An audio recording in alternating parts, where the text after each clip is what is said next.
Hello again, everybody. Okay, so today, what do we got going on?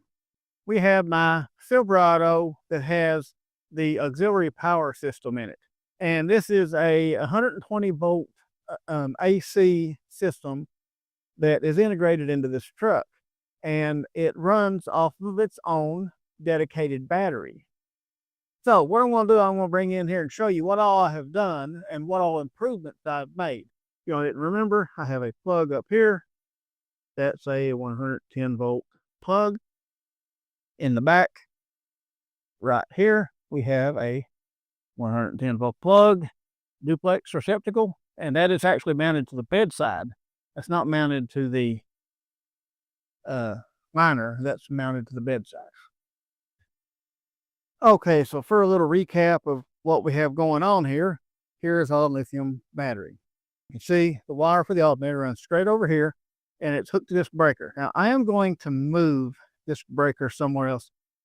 I may do something as simple as taking this off and putting it on the back here or something. I want to get this where it's not right up here front and center. But anyway, okay. You have your wire coming from the alternator around through a breaker, around into, now this is what I have added since the last video. And this is a continuous duty solenoid. This kicks in with the accessory position of the key, which means that when you turn it to crank, this turns off. And the way that I determined that, I went in and I found a fuse in the fuse panel that was labeled accessory, and I tested it by cranking the key switch. And when I cranked the key switch, turned it to start, the power goes away on that circuit, which means that when this engine is cranking, this is not engaged. You don't want this type of battery, this deep cycle lithium battery, trying to start the truck. This is for running appliances and whatever you want to on like the 110 volt inverter, but this is not designed to start an engine like that. That little battery over there, it is. That starts it just fine. That's what I use, and that's where it's always going to be. But anyway, okay, so you have that coming in, going through your continuous duty solenoid here, coming back out and into this battery. Now, that is the charging line for this battery. That's where it's getting its charge from the alternator. That works really well for charging it with the alternator. But what about, let's say I leave the truck sitting, and let's say you're camping out of it or something. If you notice something that we got, which I have to clean it up, but it's just been cold, so not really fooled with that yet, but we have a solar panel. This is what is going to charge the battery when the truck is just sitting. It's not doing anything. Because you got to have a constant charge when you're not actually running the truck. Now, with this setup, I'm going to be able to run my camera up here. I have that camera, which is a rear view mirror camera thing, backup camera, forward camera, and all that. I can run that as a security camera. I'm also going to hook my strobes into it.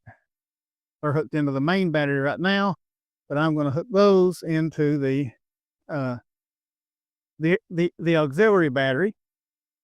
I have a fuse box that I'm going to put back here too that will fuse for different accessories that I want to run.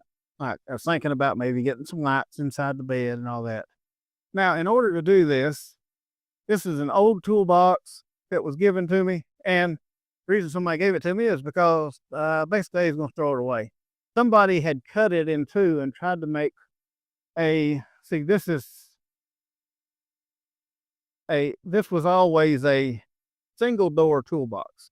I guess for some reason, someone wanted a two door that opened either side. So they just took a grinder or something and they just cut it in half.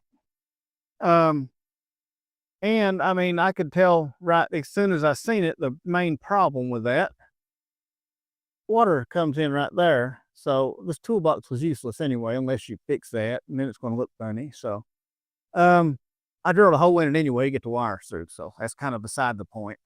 I'm going to have to patch all that up, but the fact of the matter is this will hold the solar panel, and it's only one 100-watt solar panel, but this should keep the battery topped up.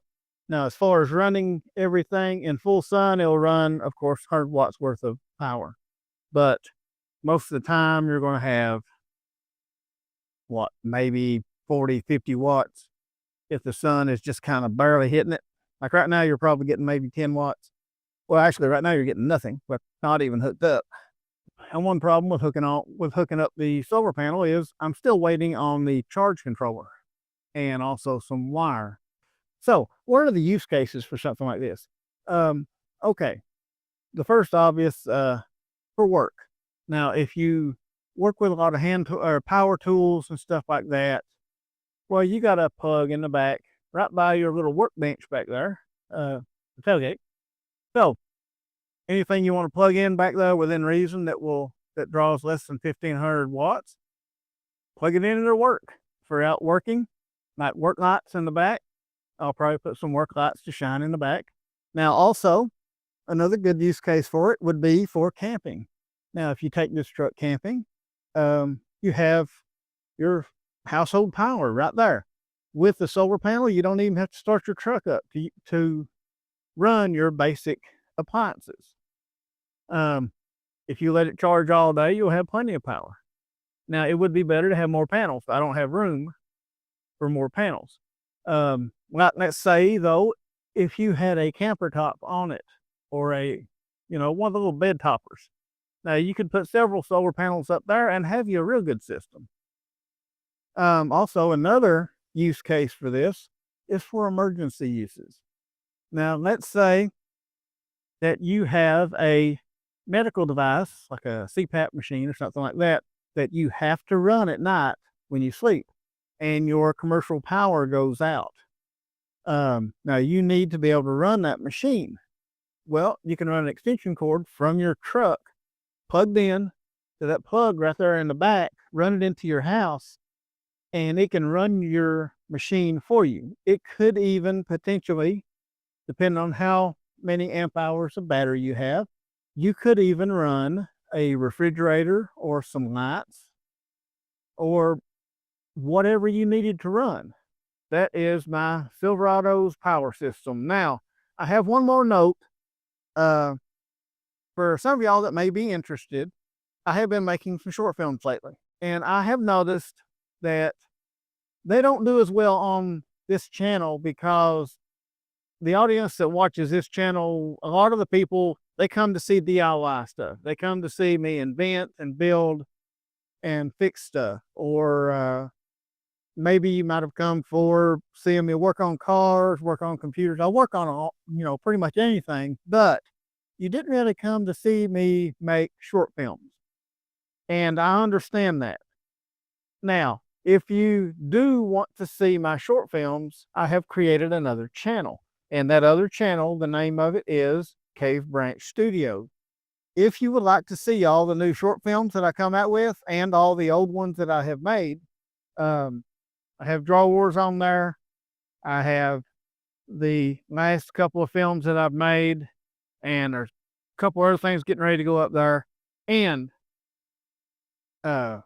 we are making a continuation. It's basically going to be a series. What happens after the Jar Wars movie. Same characters, same situation, but the next chapter of it. So if you're interested in seeing that, then go down there in the description. I'll have the channel link down there. Just go to that channel, hit subscribe, hit the notification, and every time I put up another short film, it'll be on there. Yeah, I mean, while you're liking and subscribing and hitting buttons and stuff, you can go down under this video, and if you haven't subscribed, there's some buttons down there you can hit. You can just start poking stuff down there. But yeah, anyway, I guess that's going to be about it for this little video. I appreciate everybody watching, and I'll see y'all on the next one.